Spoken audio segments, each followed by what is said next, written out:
Hello दोस्तों, नमस्कार। स्वागत है नई वीडियो में। आज की जो खबर निकल के आ रही है सरकारी कर्मचारियों के लिए, जी हाँ, केंद्र सरकार के कर्मचारियों के लिए बड़ी खबर। ओपीएस एनपीएस के बाद आया अब यूपीएस। कैबिनेट ने यूपीएस यानी यूनिफाइड पेंशन स्कीम को दी मंजूरी।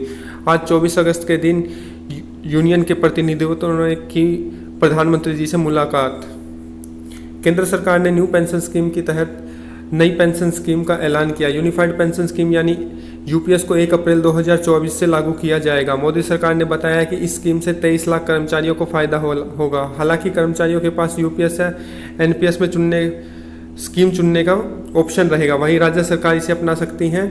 यूपीएस से एम्प्लॉय कंट्रीब्यूशन का बोझ भी नहीं बढ़ेगा। आइए जानते हैं क्या है यूपीएस और ये न्यू पेंशन स्कीम से कितना अलग है, इससे कर्मचारियों को क्या फ़ायदे होंगे। अगर आप इस चैनल पे नए हैं और बने हुए हैं तो कृपया करके चैनल को लाइक कीजिए, सब्सक्राइब कीजिए। तो यूनिफाइड पेंशन स्कीम यानी यूपीएस। यूनिफाइड पेंशन स्कीम सरकारी कर्मचारियों के लिए नई पेंशन योजना है। इसके तहत कर्मचारियों को रिटायरमेंट के बाद सुनिश्चित पेंशन दी जाएगी। पेंशन की रकम रिटायरमेंट के 12 महीने के एवरेज बेसिक पे की 50% होगी। कब से लागू होगी यूनिफाइड पेंशन स्कीम? 1 अप्रैल 2024 से प्रभावी होगी। सरकार ने बताया एनपीएस की शुरुआत के समय में इसके रिटायर हुए सभी लोगों को 31 मार्च 2000 तक रिटायर होने वाले लोगों भी यूपीएस के सभी लाभों के लिए पात्र होंगे। उन्होंने जो भी पैसा निकाला है उसे एडजस्ट करने के लिए बकाया मिल जाएगा। न्यू पेंशन स्कीम में क्या दिक्कत है जो इसे बदला जा रहा है? न्यू पेंशन स्कीम में बेसिक सैलरी प्लस डीए का 10% हिस्सा कटता है। एनपीएस शेयर मार्केट पर आधारित है, इसलिए सेफ स्कीम नहीं मानी जाती। एनपीएस 6 महीने बाद मिलने वाली डीए का कोई प्रावधान नहीं है। एनपीएस में रिटायरमेंट के बाद निश्चित पेंशन की गारंटी नहीं होती। चूंकि एनपीएस शेयर मार्केट पर बेस है, लिहाजा इसमें टैक्स का प्रावधान है। एनपीएस के तहत रिटायरमेंट पर पेंशन पाने के एनपीएस का फंड 40% इन्वेस्ट करना होता है। न्यू पेंशन स्कीम से कैसे अलग है एनपीएस? अगर किसी कर्मचारी का न्यूनतम 25 साल तक काम किया तो रिटायरमेंट के तुरंत पहले के अंतिम 12 महीने का औसत वेतन का कम से कम 50% के रूप में मिलेगा। उदाहरण के तौर पर हम समझते हैं, माना बेसिक अभी 35,400 रुपये है, तो इसका 12 महीने का जो वेतन होगा 4,24,800 रुपये होगा। और इसका एवरेज जो निकालेंगे, इसको डिवाइड करेंगे 12 से, तो 35,400 रुपये औसत वेतन निकलेगा। और 50% इसका वेतन निकालने के इसका 50% निकालेंगे तो 17,700 रुपये इसका 50% के हिसाब से पेंशन बनती है। अगर किसी पेंशन भोगी की मौत होती है, उसके परिवार को मृत्यु के वक्त मिलने वाली पेंशन का 60% परिवार को मिलेगा। तो 17,700 रुपये में से माइनस 40% अगर हम करेंगे तो जो 60% निकल के आएगी अमाउंट, वो 10,620 रुपये होगी, जो कि पेंशन भोगी के परिवार को मिलेगी। अगर 10 साल की नौकरी के बाद छोड़ते हैं तो 10,000 रुपये पेंशन मिलेगी। जी हाँ, इसमें मिनिमम पेंशन, जिसके लिए एक मेन पॉइंट था इसके अंदर, तो मिनिमम पेंशन 10,000 रुपये है। यूपीएस से कर्मचारी को और क्या क्या फ़ायदे हैं? यूपीएस आपको अश्योर्ड फैमिली पेंशन की सुविधा देता है, यानी कर्मचारी की मौत के समय उसकी जो पेंशन बनेगी उसका 60% डिपेंडेंट फैमिली को मिलेगा। यही नहीं, अगर किसी सर्विस के 10 साल से कम है उसको अश्योर्ड पेंशन 10,000 रुपये महीना है। डीए को ऐड कर दे तो आज की डेट में 50%, जैसे डीए अभी चल रहा है तो 50% जो डीए चल रहा है तो 15,000 रुपये हो जाती है।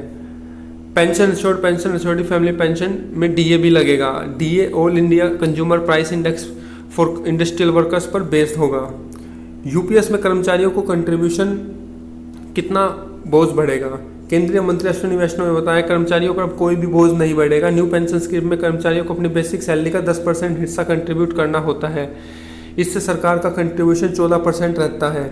लेकिन न्यू पेंशन स्कीम में सरकार अपनी तरफ से कर्मचारियों को बेसिक सैलरी का 18.5% कंट्रीब्यूशन करेगी। सरकार का कंट्रीब्यूशन 14% से 18.5% बढ़ाए जाने पर पहले साल 6,250 करोड़ रुपये का अतिरिक्त खर्च आएगा। क्या रिटायरमेंट पर ग्रेजुएटी के अलावा लमसम पेमेंट का लाभ मिलेगा? रिटायरमेंट पर ग्रेजुएटी के अतिरिक्त एक मुश्त भुगतान का लाभ मिलेगा। 6 महीने की सेवा के लिए सैलरी प्लस डीए का 10% रकम का एक मुश्त पेमेंट किया जा सकेगा। पेंशन पर एरियर का कैलकुलेशन कैसे किया जाएगा? वित्त सचिव डॉक्टर टीवी सोमनाथन ने कहा कि 2004 से अब तक 20 साल का वक्त गुजरा है। इस दौरान एनपीएस के रिटायर होने वाले कर्मचारियों की संख्या अपेक्षाकृत कम है। सरकार के पास इसका पूरा रिकॉर्ड है, उसके हिसाब से एरियर का कैलकुलेशन किया जाएगा। एरियर पर कितना ब्याज मिलेगा? पेंशन की बकाया राशि यानी एरियर्स का पर सरकार ब्याज का भी भुगतान करेगी। अगर कर्मचारी यूपीएस चुनते हैं तो उन्हें कैलकुलेशन के मुताबिक ब्याज जोड़कर जितना एरियर बनेगा उतना दिया जाएगा। अगर वह पहले रिटायर हो चुके हैं तो और यूपीएस चुनते हैं और नए हिसाब सिरे से कैलकुलेशन के बाद एरियर बनता है तो पीपीएफ रेट के हिसाब से ब्याज मिलेगा। बार बार पेंशन स्कीम चेंज कर सकेंगे, आप ऐसा नहीं कर पाएंगे। रिटायर हो चुके कर्मी एक बार ही पेंशन स्कीम चुन पाएंगे, या तो उन्हें एनपीएस में रहना होगा या उन्हें यूपीएस अपनाना होगा, बाद में ऑप्शन नहीं बदला जा सकता। यूपीएस में कौन जुड़ सकते हैं? केंद्र सरकार ने कर्मचारियों को नई पेंशन योजना एनपीएस में बने रहने या यूनिफाइड पेंशन स्कीम में शिफ्ट होने का ऑप्शन दिया है। सरकार ने कहा कि यूपीएस में उन सभी लोगों को लागू होता जो 2004 के बाद से एनपीएस के तहत रिटायर हो चुके हैं। जो पैसा उन्हें पहले मिल चुका है या फंड से निकाल चुके हैं उसे एडजस्ट करने के बाद पेमेंट किया जाएगा। क्या राज्य सरकार के कर्मचारियों को मिलेगा फ़ायदा? सरकार ने कहा कि अगर राज्य सरकारें अपनाना चाहती हैं तो ऐसा कर सकती हैं। स्कीम के 23 लाख केंद्रीय कर्मचारियों को फ़ायदा होगा। अगर राज्य सरकार भी कर्मचारी भी इस अपनाते हैं तो कुल 90 लाख कर्मियों को इसका फ़ायदा मिलेगा। तो ये एक लेटर भी है AIRF के थ्रू, जिसमें कि लिखा हुआ है यही सारे बुलेट पॉइंट्स में कि अश्योर्ड पेंशन 50% है, अश्योर्ड फैमिली पेंशन 60% है, मिनिमम पेंशन जो है 10,000 रुपीज़ है और इन्फ्लेशन इंडेक्शन डियरेंस अलाउंस जो भी AICPI के तहत मिलेगा। Thanks for watching the video. Please like, comment and subscribe the channel for valuable videos. Thank you.